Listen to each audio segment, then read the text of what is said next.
Assalamualaikum dan salam sejahtera guys. Kita bertemu lagi. Cuma hari ni Anim nak korang bayangkan. Bila jumlah kontraktor G1 dalam negara kita ni dah cecah lebih 66,000 orang, apa agaknya jadi pada industri? Adakah peluang makin luas ataupun persaingan semakin sengit?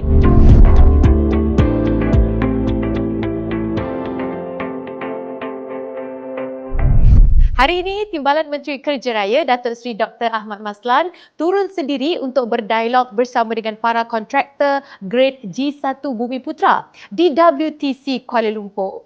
Sesi ini bukan sahaja pertemuan biasa tau. Ia adalah satu platform untuk membincangkan realiti sebenar industri. Dari isu modal kerja, persaingan harga yang tidak sihat hinggalah cabaran untuk naik ke grade yang lebih tinggi. Untuk membaiki proses pendaftaran kontraktor G1 dan juga untuk menyatakan apakah masalah yang mereka hadapi di luar sana dalam persaingan yang semakin hebat, dan kita akan membuat keputusan-keputusan daripada memorandum dan dialog yang kita adakan.